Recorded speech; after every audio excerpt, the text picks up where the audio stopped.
voces caen, se levantan, auxilio en una aturdida intimidad que intimida.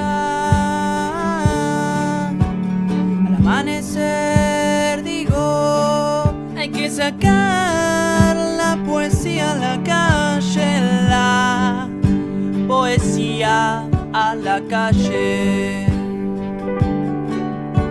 Los poetas riman, rimo a veces, brazadas de sigilos que vienen de adentro. Hay que sacar la poesía a la calle, la poesía a la calle, la poesía a la calle.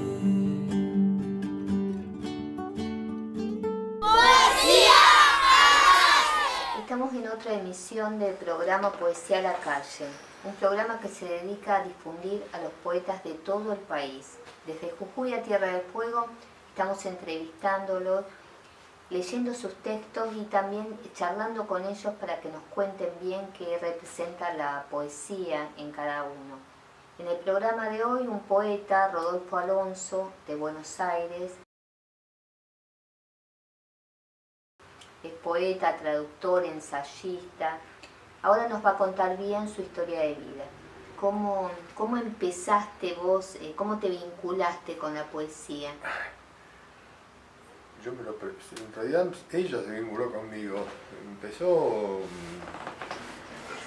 digamos, yo soy el primer hijo de inmigrantes, es decir que no, mi familia no tiene una tradición universitaria o académica. Mi padre sí tenía mucho interés, tenía una cantidad de libros, pero la poesía estaba en el aire, se ve. Y de repente,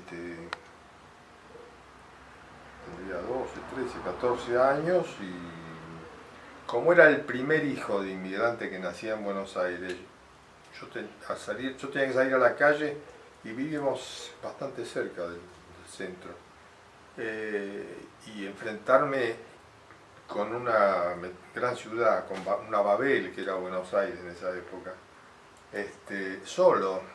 En general los padres, los antepasados, los abuelos, te transmiten sin darse cuenta las pautas de comportamiento en un medio social. Pero mis padres no podían transmitirme, porque también hacía unos años que estaban acá.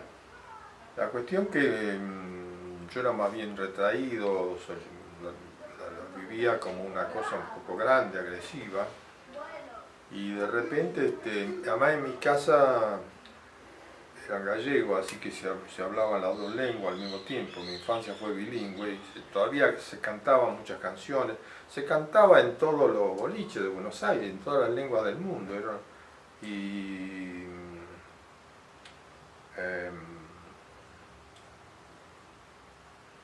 La cuestión que de repente, sí, me acuerdo que me salieron, no, yo nunca me senté a escribir, nunca me propuse escribir, sino que, ya lo dije otra vez, la poesía me ocurre, sí, me ocurrió. Después yo me lo he preguntado muchas veces a qué se debe, y podríamos hablar bastante sobre eso, pues sería demasiado. Pero ¿qué sentís? ¿A qué se debe después de pasar tantos años desde esa primera vez? Porque, por ejemplo, yo era tímido, digamos, pero no por escrito, me doy cuenta ahora, porque yo primero empecé a escribir, sí, y a colaborar, y enseguida colaboraba en revistas, una que era mimeógrafo de los exalumnos del Colegio Nacional de Buenos Aires, donde mi padre me mandó. Y ahí era un colegio con profesores universitarios, y era un medio ya completamente distinto. Pero en la calle Florida había una librería y galería que se llamaba Viau, y en una mesa chica había una revista grande, escrita toda en minúscula, y me acuerdo que decía Poesía para respirar. Y yo me sentí inmediatamente llamado, y siendo tímido les escribí una carta, en esa época no, y me contestaron y me citaron, en el Palacio do Café, que era en la calle Corriente, la avenida Corriente al 700, donde ahora creo que está el Palacio de la Pizza, que no tiene nada que ver con lo que era aquello. Y porque Aguirre vivía al lado de Soltero, en la casa pegada. Y me recibieron una noche, Aguirre me dedicó, la revista era Poesía Buenos Aires, que había empezado a salir haría un año. Y Aguirre, yo les dije que tenía una barra, que no era yo solo.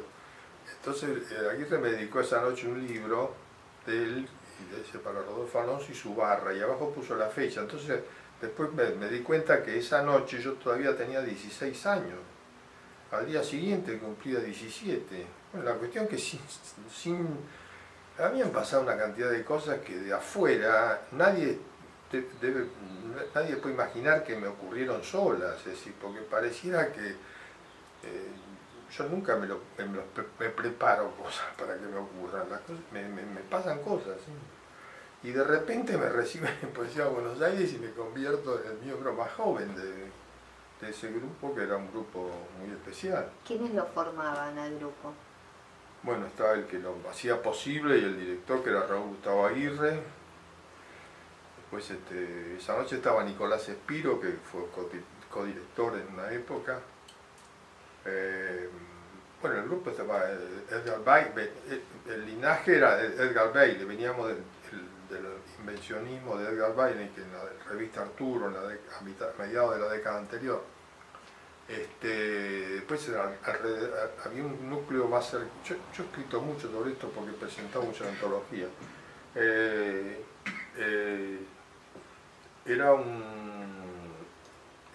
Estaba Mario Trejo, Paco Urondo, estaba Omar Bondoni, Luis Darola, Jorge Carro, Ramiro de Casasbella tuvo un tiempo,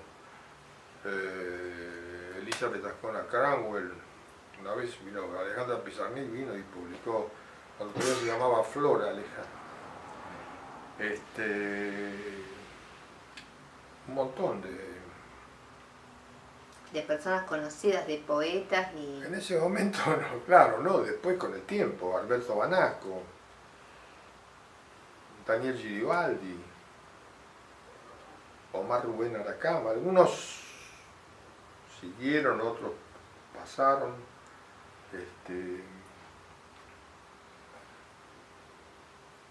Pero lo importante era que con el tiempo me di cuenta es que esa misma noche, cuando yo llego, me dice si tenía algo escrito, me dijo, creo que Espiro. Y yo saqué, que era tímido, saqué un rollo del bolsillo y entonces me lo leyeron y me los comentaron, y los comentarios no eran complacientes, digamos, me dijo, por ejemplo, que había palabras prestigiosas. Él era muy racional, una personalidad. Después fue un gran psicoanalista que vivió en España, tuvo que exiliar. Y me acuerdo que me dijo que había las palabras muy prestigiosas, estaban cargadas, en fin. Es que yo con el tiempo pensé que se abrían las puertas, pero que la poesía era una cosa seria, lo que yo digo, fraternidad y exigencia, que no es que para que a la poesía es una cosa seria. ¿Y hoy en la actualidad? No, pasamos de un siglo a otro. En la actualidad, qué sé yo, no sé. ¿Cómo es la poesía en la actualidad? Sí, está, qué sé yo, cómo es la poesía en la actualidad. Ustedes deben saber más que yo. Yo no salgo mucho, así que no. Hubo una época así, después de la dictadura, que había una gran cantidad de actividades que se hacían para el público. Yo tuve un tan gran taller en el Centro Cultural San Martín, se hacían muchas cosas, había un gran... Pero después fue todo cambiando, porque lo que cambió cambió todo. Es otro planeta prácticamente, es otro mundo, entonces es muy difícil transmitir Hay un libro mío que se llama Defensa de la Poesía, que le puse 2 citas, y una es de Ingmar Bergman, y él dice, cuando pueden transmitirse experiencias, sentimientos, conocimientos ¿qué le darán mis hijos? Dice. No sé, es muy difícil porque las cosas tienen un contexto. Yo mismo ahora acaba de salir, creo que el año pasado, la biblioteca reeditó, después de gracias a Horacio González, ¿no? Es una obra magnífica. Y después de que yo lo echara un poco, pero reeditó la edición facsimilar completa de la revista, que son 2 tomos, que me pidieron el prólogo y yo dije un prólogo quizá demasiado largo, pero bueno, ahora no sé cómo llegué hasta aquí. Me pasa a veces. A partir de esa revista. Estábamos en los comienzos, claro, y vos me traes casi a la... Pero habló de la poesía y la relación quiero decir que en aquel momento era otro contexto completamente cultural. Todas las editoriales argentinas, no había ninguna que no publicara un libro serios. Era mal visto que un libro tuviera evidentemente la intención de venderse. Todo esto es anterior a los bestsellers inclusive. Así que, ¿cómo te puedo transmitir los contextos de experiencia? Está lo que se hizo y se pueden leer los escritos. Yo por eso he tratado de transmitir muchísimo esto y verbalmente no se puede pasar, digamos, estábamos en mi infancia y pasamos ahora. Y además, no sé, yo creo que no me gusta generalizar, porque las generalizaciones siempre son no son precisas, hasta pueden ser fascistas inclusive. Entonces además no creo que exista la poesía como un ente, es decir, la poesía. Es una cosa que Raúl escribió una vez en Rosario cuando fuimos con él.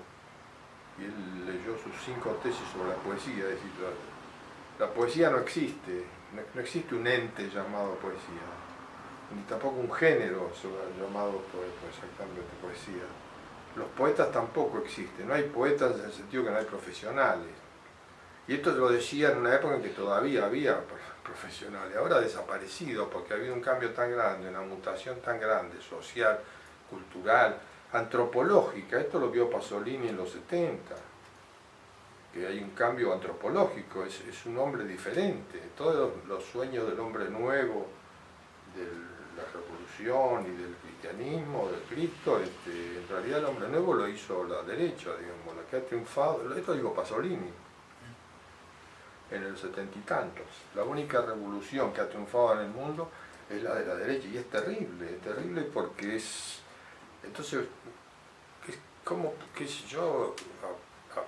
se hace para juzgar una...? No se puede ni juzgar una línea. Para hablar de una línea de un poema tendríamos que... Ahí sí podemos hablar. Si vos me mostrás una línea de algún poema, sobre eso sí puedo hablar, que es una cosa concreta, digamos, ¿no? Hiroshima, mon amour. Una mujer desciende envuelta en desesperado orgullo del aire de su casa, como hija de la lástima feroz, de la furia pequeña, provincial. El mundo contento arde quieto a su alrededor, canta en el interior de esa mujer el mundo como una boca de fuego. Un hombre lejano la contempla con ojos de desesperado amor. Ese hombre es otros hombres, es el mismo amor cantando para sobrevivir. El mundo contento arde veloz a su alrededor, canta en el interior de ese hombre el mundo como una boca de fuego. Cuando la palabra amor no tenga necesidad de ser pronunciada, amor en todos los cuerpos desesperados, ardiendo tranquilos, el mundo contento como una boca de fuego, una mujer y un hombre lentamente a su alrededor. Hay que sacar la poesía a la calle, la poesía a la calle, la poesía a la calle. Hay que sacar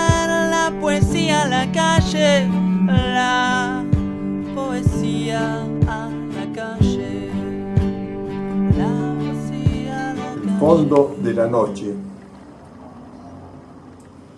Un ebrio suena agudo en lo alto de la noche, con la conciencia en duelo.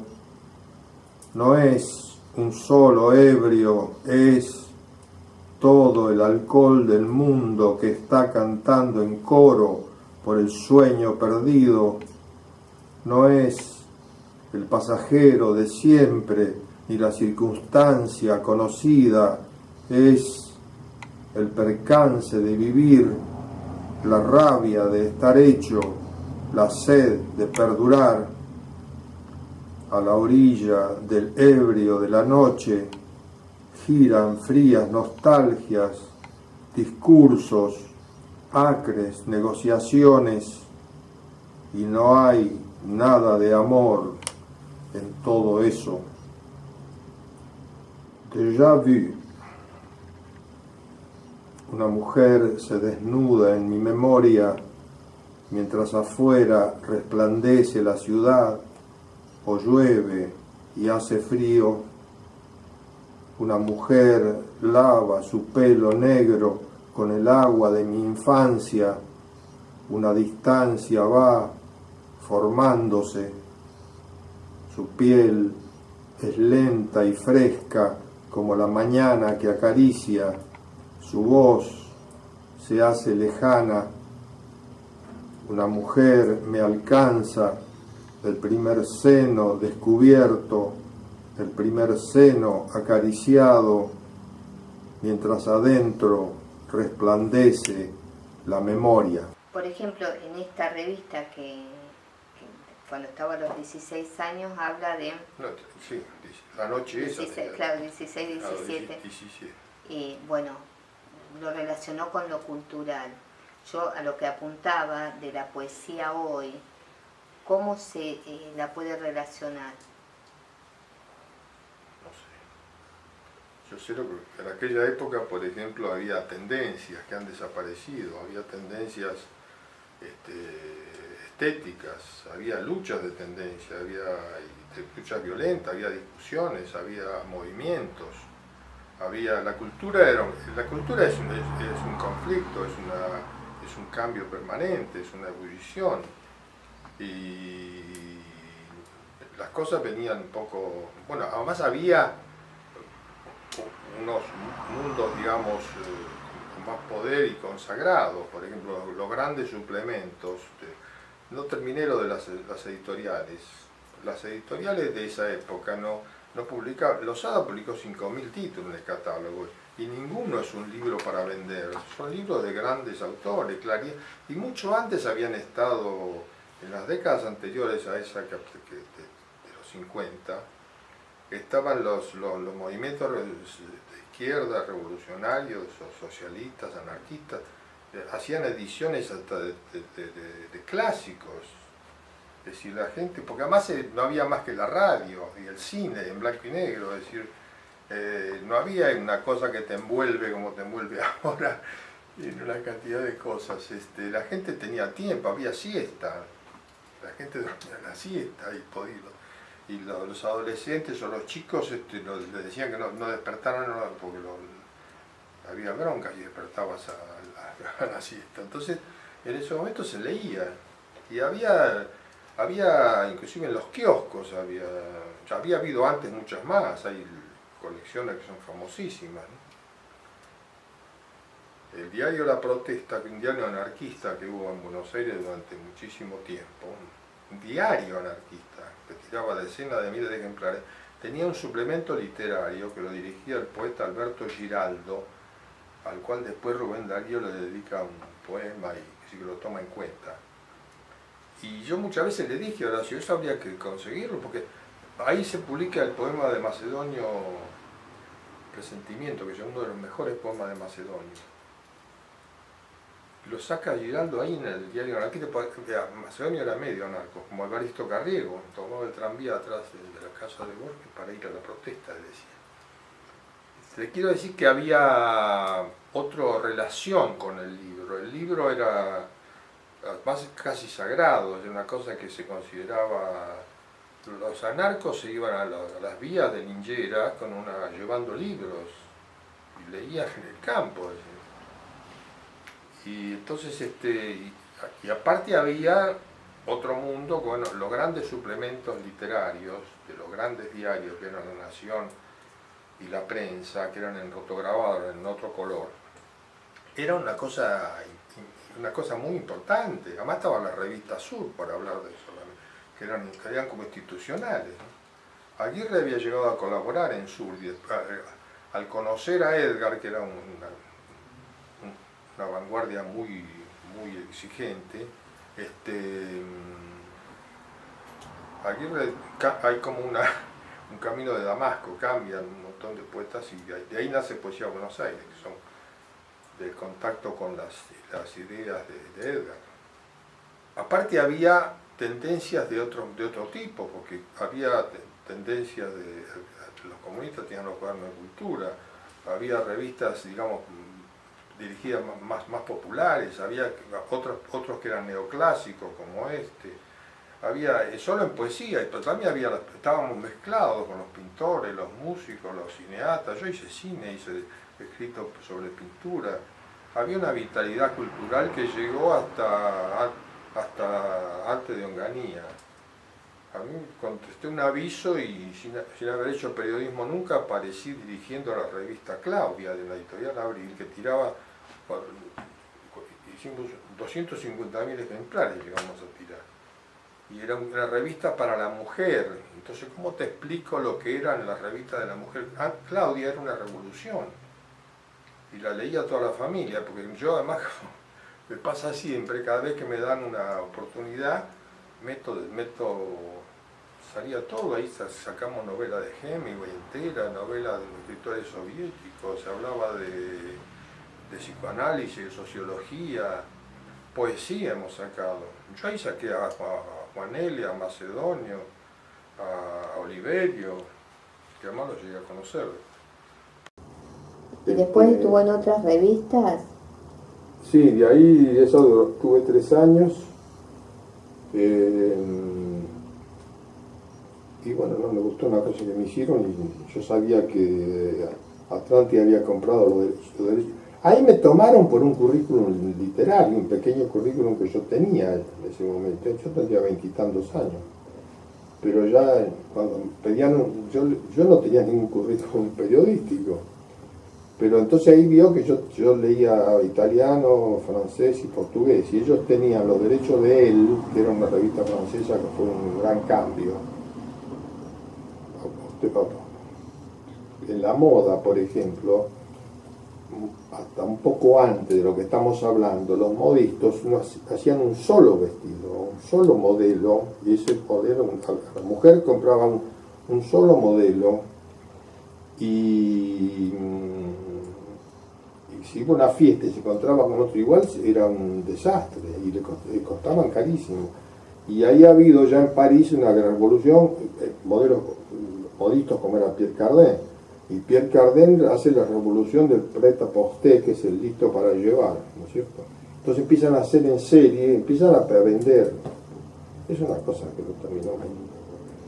Teníamos que hablar del Fordismo, de lo que significó la revolución de la cadena de montaje. La película Tiempo Moderno de Chaplin, ¿la vieron? Sí. Bueno, una cosa era el trabajo del obrero cuando terminaba un objeto, porque había una realización incluso personal, más allá de todas las cuestiones que van alrededor del trabajo y el patrón y que eso, pero y en la película esa Chaplin de alguna manera denunciaba los rudimentos de una cosa que ahora se ha convertido en entonces siempre yo, y no creo que yo solo, y siempre las cosas se han visto mezcladas. Nunca vimos la poesía como una poesía, vos decís poesía en la calle, la poesía está relacionada, el lenguaje está relacionado con todo. Con todo. El tango, por ejemplo, florecía en los 40, en el momento de más, y después me di cuenta con los años que eso estaba permanentemente, era como el oxígeno. ¿Y cómo llegaron las traducciones? Bueno, yo empecé por mi cuenta a traducir, yo admiraba mucho a los grandes modernistas brasileños, que es un movimiento de vanguardia muy importante, sobre todo Carlos Drummond de Andrade, Murilo Méndez, Y bueno, empecé a traducir poemas de ellos y a publicarlos. Y también en la revista traduje del francés a Pierre Jaljoux y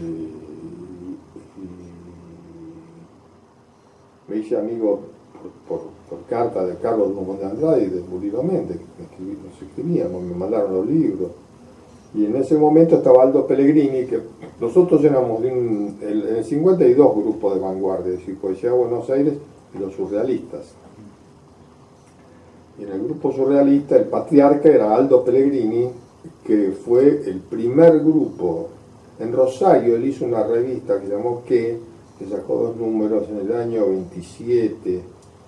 El surrealismo nace en octubre de 1924 en París con el primer manifiesto surrealista de Breton y el primer número de la Revolución Surrealista, que es la revista de ellos. Y lo que hace Aldo Pellegrini aquí en Rosario es lo primero que se ha hecho en el mundo del surrealismo fuera de París. Es el pionero del surrealismo en América Latina y en realidad en el mundo, porque era casi contemporáneo. Bueno, la cuestión que Aldo Pellegrini, entre muchas otras cosas que hizo,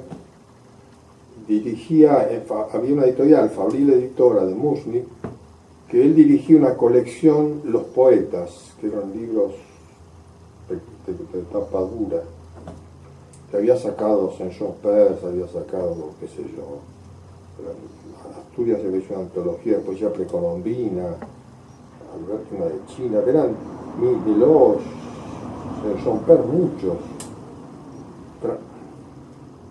Bueno, y me propuso traducir a un poeta portugués, dice, Fernando Pessoa. Esto fue en el año, imagínate, 60. Ni en Portugal lo conocían, ni se conseguían los libros.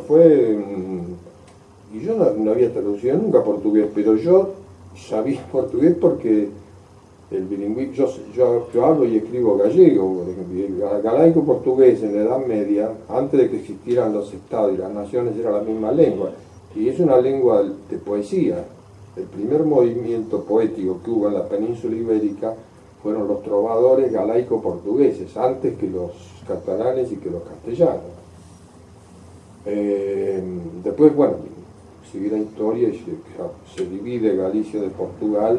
Galicia queda en manos de los reyes castellanos, que la prohíben durante miles de años, y Portugal queda bajo la influencia inglesa y se convierte se van diferenciando un poco, pero son la misma lengua.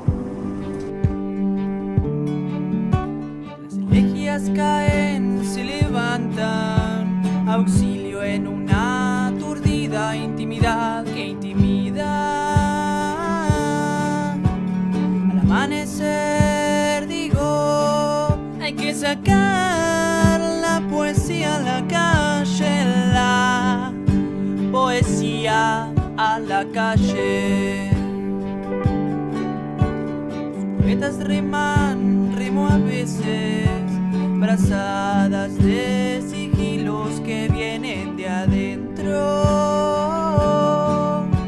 Pareciera ser una lucha contra la corriente, pero no lo es. Hay que sacar